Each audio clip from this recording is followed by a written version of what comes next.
So, what's asymmetric synthesis? Asymmetric synthesis. This is the definition means direct synthesis of optically active substance. So, synthesis of optically active substance from optically inactive compound. So, your starting material is not optically active. So, you synthesize optically active compound from optically inactive compound with or without the use of optically active reagent. Okay, so what is asymmetric synthesis? It's a direct synthesis of optically active, that means chiral compound from a chiral compound with or without the use of optically active reagent. This is known as asymmetric synthesis. There are of two types: partial asymmetric synthesis and absolute. So what is asymmetric synthesis? It is the direct synthesis of optically active, that is chiral compound, from optically inactive, that is a chiral compound, with or without the use of optically active, that is a chiral reagent. With or without the use of chiral reagent is called as a symmetric synthesis. Okay, there are two types: partial asymmetric synthesis and absolute asymmetric synthesis. Now let's go for the first. So what is this? Partial asymmetric synthesis. It involves the synthesis of asymmetric compound, that is a chiral compound, from a symmetric compound, that is a achiral, in the presence of optically active compound. So that what is partial asymmetric synthesis? Is the synthesis of asymmetric compound from a symmetric compound in presence of optically active. Okay, in presence of optically active reagent. So what is this reaction? So let's take an example. When an peracid, okay, peracid means your benzo peroxides, are reduced with ranitidine. We get a racemic mixture of your secondary alcohol. So when you convert your peracids, you reduce it with ranitidine directly, you get your secondary alcohol. Okay, when the same peracid, okay, when the same peracid is treated with optically active alcohol, gives an ester. So you get a diastereomer. Okay, you get an optically active ester. So that peracid, when you treat it with an optically active alcohol, you get an optically active ester, which on reduction gives you optically active alcohol with the same configuration of the active, of the optically active. So this is how you do a synthesize a asymmetric, partial asymmetric synthesis, where you treat it with an optically active compound, you convert it into its derivative, and then you do the process reduction. As in this case it is reduction. You get your configuration same as that of your optically active. Now let's see the reaction. Okay, so when an peracid reduced, as we have said, this is optically. Now let's see benzoyl peroxide. When you treat it with radickel, you get a mixture of both the alcohol, secondary alcohol. You get a mixture of both the secondary alcohol. Okay. Now, if you treat it with menthol, this minus menthol means it will rotate the plane of plane polarized towards the left hand side. Okay. You treat it with your benzoyl peroxide, you get your corresponding active. Okay, that minus form of your benzoyl peroxide. Okay, it has the same. And when you reduce it with ranitidine, okay, when you reduce it with ranitidine, you get minus form of your, you get the minus, that is your levorotatory form of your peracid, reduced form of your secondary alcohol. So this is the example of your partial asymmetric synthesis, where you convert a chiral compound or a symmetric compound into a symmetric compound using an optically active reagent. That is your partial asymmetric synthesis. Example, peracid, when you do the reduction, you get an racemic mixture. But the same peracid, when you treat it with an optically active reagent, like in this case You take benzoyl peroxide, you treat it with menthol, you get your ester. This ester, when you try to reduce it with ranitidine, you get your corresponding minus. So the configuration will be same of that of your optically active reagent. So this is your partial. Now let's go for absolute asymmetric synthesis. So what is this? It involves the synthesis of a symmetric compound from a symmetric compound without the presence of no optical active reagents.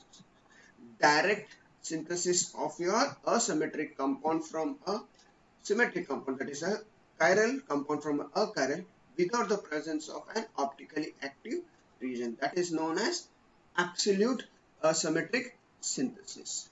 So let's take an example.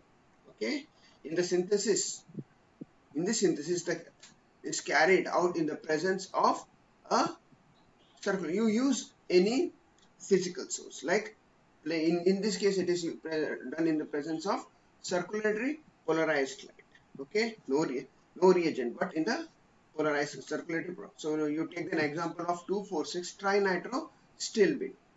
2,4,6 trinitro-stilbene is nothing but two phenyl group which is connected by a double bond. Okay, when it is treated with bromine in presence of right circulatory light, polarized light, gives a dextro compound. So you get a dextro-rotatory compound. Your bromination will give such that you get a dextro-rotatory compound. So this is an example of a symmetric, it is an example of absolute asymmetric synthesis. Okay. So these are the two forms of your asymmetric synthesis. Now what is your prochirality? What do you mean by prochirality? Prochirality is the potential of the tetrahedral carbon, that is sp3, to be converted from an achiral to a chiral by changing the substituent. Okay, you are converting an achiral to chiral by just changing one of the substituent. So what is prochirality?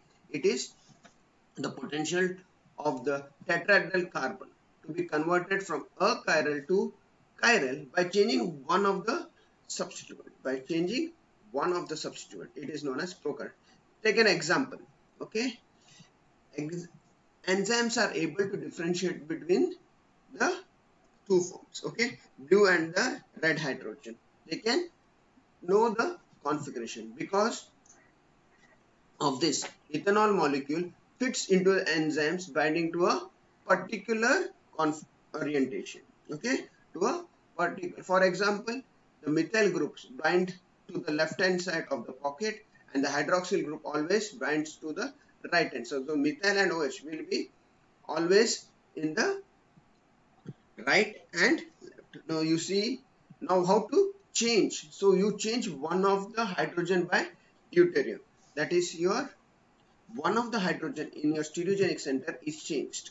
Okay, with exchange with the deuterium. So then you see the priority. So if you put the priority OH, methyl and D, will get the third. So if you see, it is in clockwise direction. That's why it is of your R configuration. So what have you done? You have converted a prochiral to a chiral compound by just changing one of the substituent on the stereogenic center. Okay, the replacement of your red hydrogen atom, if you see one of the red hydrogen is replaced by your deuterium, creates an R enantiomer, so that red hydrogen is pro R.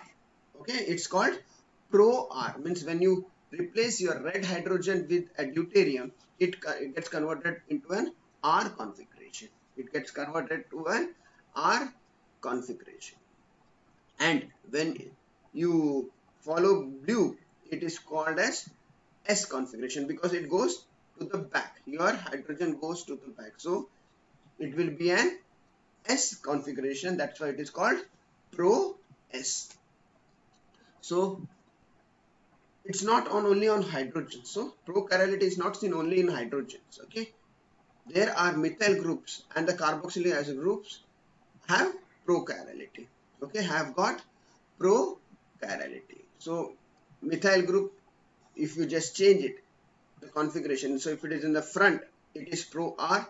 If you change the substitute the methyl group at the back one, it gets converted to S. Similarly, in case of your carboxylic acid group. Similarly, in case of your carboxylic acid groups, you can have prochiral by just changing one of the substituent in the stereogenic center.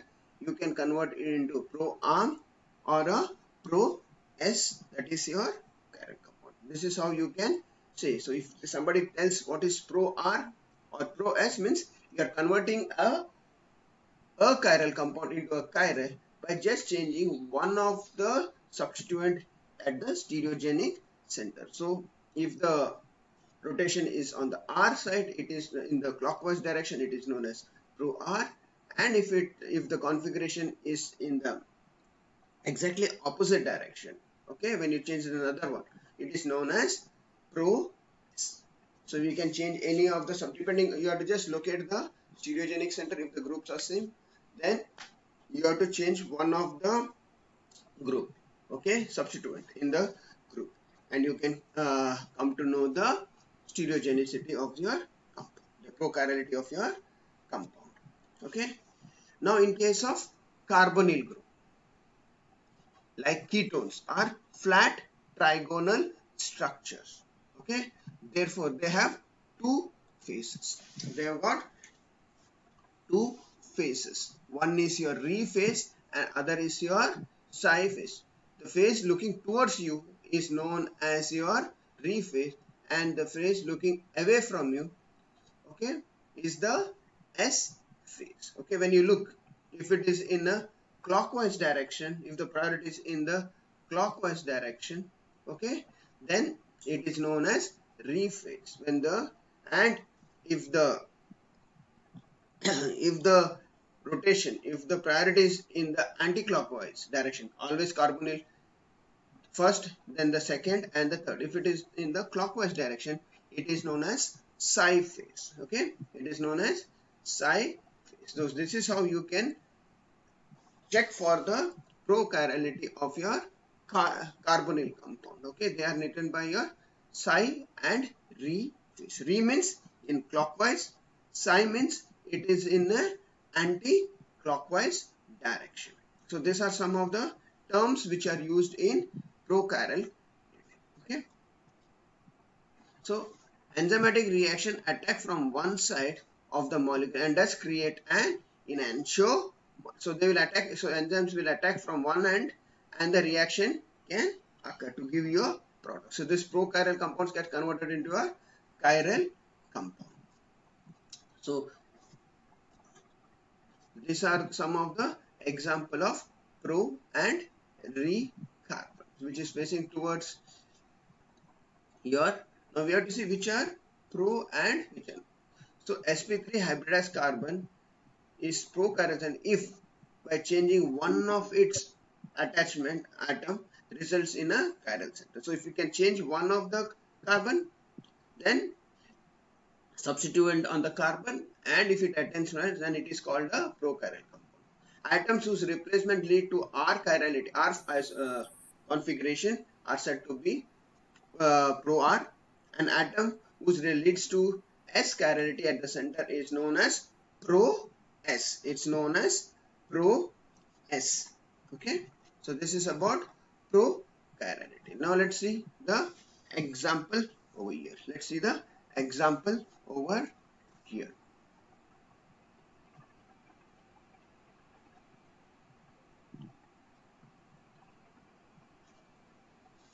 So a molecule that is achiral but can become chiral by a single alteration is a prochiral molecule. So let us see the example of butanone. Okay, butanone, when you reduce it, when you reduce your butanone to butanone, that is does not contain any chiral center, but when you convert it into, when you reduce it, you get a 2-butanol, and that is a chiral molecule. Now what is, as we said, re and psi. So if it is in a clockwise direction, it is known as rephase, and if it is in a anti-clockwise direction, then it is known as your psi phase of your prochiral compound. So this is how you can, so depending upon that, if it is a clockwise, it is known as R-butanol, and if it is in an anti-clockwise direction, it is known as S-butanol. This is the example of prochirality, where your prochiral gets converted into an chiral. So this is what we have studied. Prochiral you change, you get to know the prochirality by just changing your pro R or pro S. Now comes the Cram's rule. Now Cram's rule, where it is, the existing asymmetric would have small. So if there is an asymmetric center, okay, and they have small, medium, large group denoted by SML. So you have got a small group, okay. In the reactive conformation, the carbonyl group would orient in such a way that, so this is mostly in case of carbonyl group.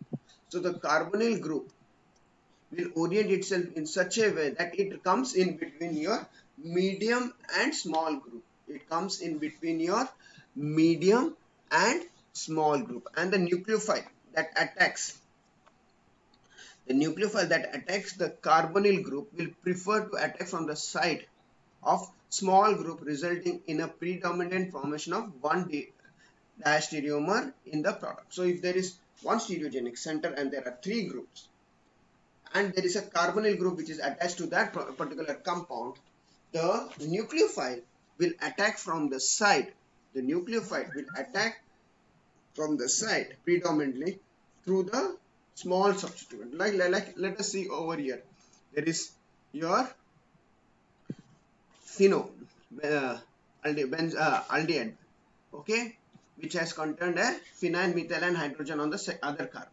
Okay, so there is one substitution where phenyl and hydrogens are on the same side, and methyl is different. Other is methyl and hydrogen, and phenyl is on the opposite side, and other is phenyl methyl. So in this case, the attack will take such that the compound nucleophile will attack from the hydrogen side of your. So this is known as Cram's rule. This is known as Cram's rule. If you see the structure, which is the same thing, that is, you have to locate your first. This is a Newman formula. So the front end will contain your carbonyl and the substituent H, whatever. Now the backside is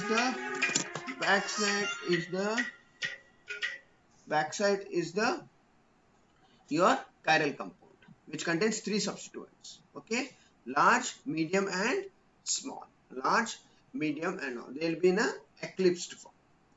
Now, what does the rule says? The nucleophile, if you can see the structure, the nucleophile will attack from the back side. The nucleophile will attack from the side where there is the smallest substituent, which is the least hindered side. The nucleophile will attack. So this is known as Cram's rule. So if this is how it is represented, there is a truth. The nucleophile will always attack from the substituent which has got the smallest substituent. If there is a large substituent and the medium, it will not attack from the medium substituent. It will always attack from the substituent which is the smallest, from the back side. So this is your Cram's rule. This is your Cram's rule. Okay. So one of the examples how, like you see, you take this particular example. Okay, you have got an chiral center. Okay, then your methyl magnesium bromide will attack on your carbon. So from where it will attack? If you see, this is the front end, which contains your carbonyl group and your H. Okay, backside it contains a methyl hydrogen and a phenyl group. So the nucleophile, in this case your Grignard reagent, will attack from the hydrogen end of your carbonyl group. Why? Because it is the smallest group, not from any other side. So you will get an erythro product which is more because your hydrogens are on the opposite side. That's why it is called as 3. Okay, so this is the major product. So this is how you can, by knowing the starting material, you can come to know which enantiomer will be in the predominant form in the racemic mixture. In the mixture, which enantiomer will be the more formed, you can come to know by the Gram's rule. This is mostly applicable for your carbonyl compounds, which are prochiral. Okay, now these are some of the definitions like what we have studied. Configuration of your oxime, prefix syn and anti acid. Aldoxime, syn means OH, and OH of the oxime is on the same side of the hydrogen of your aldehyde carbon, so that is known as your syn, and anti is exactly opposite. In case of ketoxime, specific group with respect to your OH is in sig. So depending upon the priority, if the OH and the higher priority group is on the same side, then it is known as syn, and if it is on opposite side, it is known as R anti-configuration. Now there is something called difference between your conformation and configuration. So what is conformation? These are 3D arrangement in space of an atom in a molecule in which are interconvertible, by rotation of the around the single bond. So it is free to rotate across a single bond. Whereas in configuration, there are 3-dimensional arrangement in space of an atom in a molecule which are not interconvertible by rotation across a bond. So there is restricted rotation, whereas in case of conformation, it is free rotation. Interconversion does not require breaking or making of bond. So in case of your conformation, as you have studied, there is no breaking or making of bonds during the interconversion, whereas interconversion is only possible through breaking or making of the bond in case of configuration, because they are rigid structures. Their existence leads to phenomenon called conformational isomerism. Because of the free rotation, you get conformational isomer, and their existence is involved in the phenomenon called geometric isomerism, because there is restricted rotation, as well as optical isomerism because of the change in your position. Okay, so they show the examples of these things are geometric isomerism and optical isomerism. Since conformation are ready, they cannot be isolated from each other. Yes, because they have got very low energy of conversion. So that's why you cannot isolate any of the conformers. Since conformers are not easily interconvertible, they can be isolated from each other. Because of this, you can separate your enantiomers. So this is, and then you have to give an example of your conformers, that is your butane. You can take the simplest example is your ethane, and configuration you can use cis and trans or any other enantiomer. This is the difference between your conformers and configuration. Okay. So what is configuration? Configuration of a stereoisomers refers to the spatial arrangement of the atoms or group in a molecule.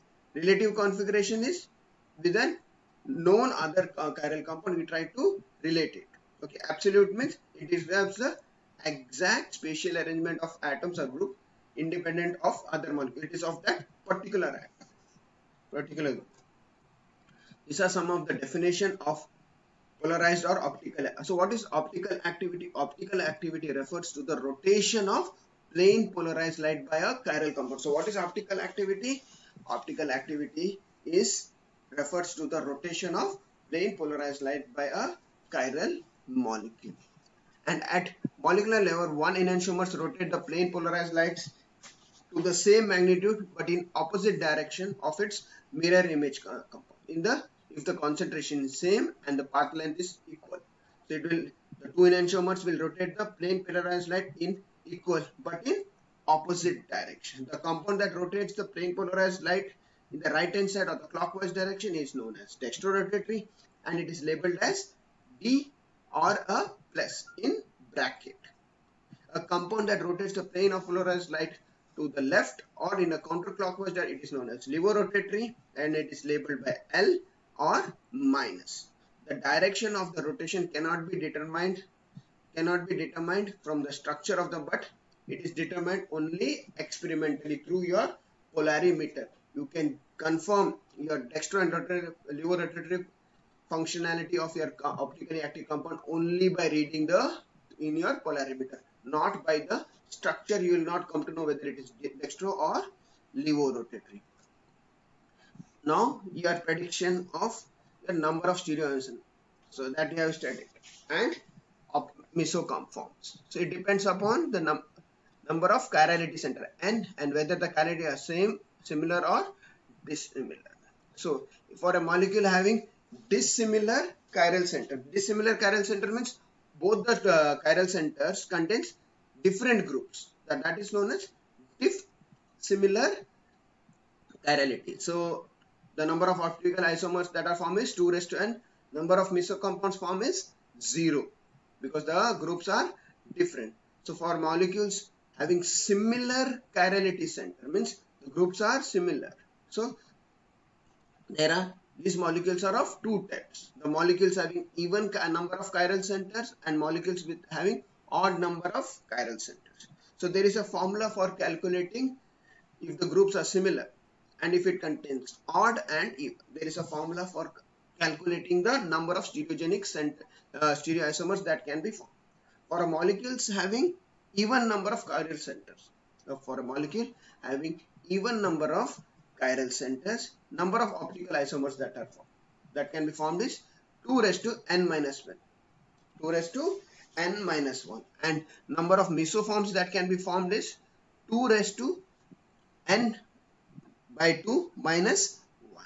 Okay, n by 2 minus 1. And for the number of molecules having odd number of chiral centers, number of optical isomers or enantiomers that can be formed is 2 raised to n minus 1 minus 2 raised to n minus 1 divided by 2. And the number of mesocompounds are formed is 2 raised to n minus 1 divided by 2. These are the number of mesocompounds that can be formed. So this formula has to be remembered. So if they ask on chirality, you have to write, okay, how to determine chiral center. So if in case of dissimilar chirality center and in similar, you have to remember this formula.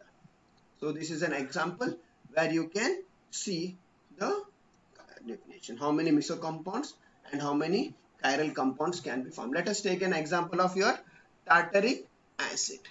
They have, this thing is butane 1,2,3 triol. Okay, butane 1,2,3 triol. So in that case, it is a dissimilar. So how many compounds? Optical isomers will be formed 2 raised to 4. That is 4. So there are 4 enantiomers. Okay. Now let us say the example of tartaric acid. They have got similar chirality, because if you see the two groups are having same at the chiral carbon, there is OH, OH and H and H and COH, COH. So the chirality are the same at the both the carbon. So now how many chiral compounds are there? Chiral centers are there? 2. So even. So what we have the formula we have to put for number of optical isomer, 2 raised to n minus 1. So 2 raised to 2 minus 1, because there are 2 optically active center. So you have to put 2 raised to n minus 1, that is 2 square, that is 2. There are 2 enantiomers. Now how many mesocompounds are present? You have to put the formula 2 raised to n by 2 minus 1. N by 2 minus 1 is 2 raised to 1 minus 1 minus 1 is 0. 2 raised to 0 is 1. So in this case, you got 1 mesocompound and you have got 2 enantiomers. So total number of stereoisomers in case of tartaric acid is 3. Now you get the reason why there are 3 enantiomers, 3 stereoisomers in tartaric acid.